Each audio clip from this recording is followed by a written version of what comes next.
You don't understand my silences, you never understand my words.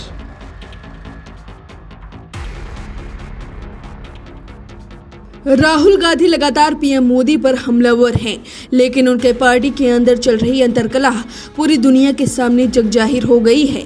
Shashi Tharoor ने आतंकवाद के खिलाफ देश प्रेम दिखाया और मोदी का साथ दिया, तो राहुल गांधी ने उन्हें सदन में बोलने नहीं दिया। मनीष तिवारी भी राहुल गांधी से उखड़े नजर आ रहे हैं और अब जो खबर आई है वो बेहद चौंकाने वाली है। दरअसल कांग्रेस को तगड़ा झटका लगा है।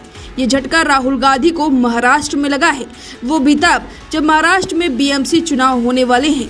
बीएमसी एक ऐसा निकाय है जिसके बाद देश के कई राज्यों के बराबर बजट होता है और इस पर जीत के लिए जहां एक तरफ उद्धव ठाकरे और राज ठाकरे 20 साल बाद मंच साझा कर रहे हैं, तो वहीं कांग्रेस की उल्टी गिनती शुरू हो गई है।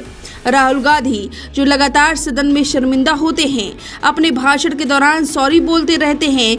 इतना ही नहीं, राहुल गांधी पर आरोप लगे हैं कि उनकी जुबान फिसल गई और उनके मुंह से गाली निकल गई। They suddenly realized that they were not fighting Pakistan, they were fighting China and Pakistan. ये दिखाता है कि राहुल गांधी के साथ सब कुछ ठीक नहीं चल रहा है। उनके दिग्गज नेता उनसे नाराज हैं और पीएम मोदी के मुरीद हो गए हैं, बस इसलिए क्योंकि राहुल गांधी को डोनाल्ड ट्रंप पर भरोसा है कि उन्होंने सीज फायर कराया, बाकायदा गिनते रहते हैं। Donald Trump has said 29 times he said, 29 बार उन्होंने बोला कि भैया मैंने सीज फायर करवाया है। वहीं शशि थरूर और मनीष तिवारी इसलिए नाराज हैं। उनका कहना है कि आतंकवाद के खिलाफ देश को एकजुट हो जाना चाहिए। देशभक्ति सबसे पहले है, पार्टी बाद में। और इसी वजह से जब मीडिया उनसे सवाल पूछती है तो वो कहते हैं कि आप खुद ही समझिए। ऐसा अंग्रेजी में कहावत है, If you don't understand my silences, you'll never understand my words.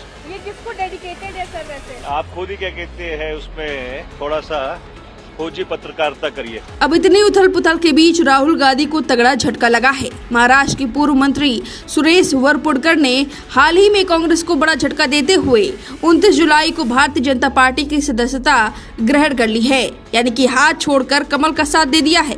और सुरेश अकेले नहीं बल्कि अपने समर्थकों के साथ बीजेपी में शामिल हुए हैं। माना जा रहा है कि उनके इस कदम से बीजेपी को भरमनी में मजबूती मिलेगी।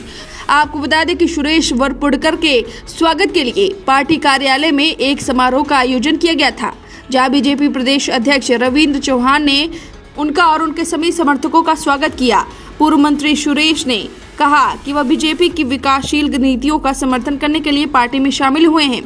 उन्होंने कहा कि सभी के सहयोग से मैं पार्टी की विचारधारा का प्रसार करने और इसके विकास में योगदान देने के लिए प्रतिबद्ध हूँ। भरमड़ी की संरक्षक मंत्री मेघना सकोरे बोर्डीकर भी इस कार्यक्रम में मौजूद थी। आपको बता दें कि महाराष्ट्र के कई जिलों में अब नगर निकाय चुनाव होने वाले हैं। ऐसे में सत्तारूढ़ दल हो या विपक्षी दल, सब अपनी मजबूती सुनिश्चित करने में लगे हैं। इसी क्रम में नेताओं की दल बदली और एक दूसरे पर आरोप प्रत्यारोप का दौर जारी है। अब कांग्रेस को लगे इस झटके पर आपकी क्या राय है, हमें कमेंट करके जरूर बताएं। वीके न्यूज, राष्ट्र के नाम।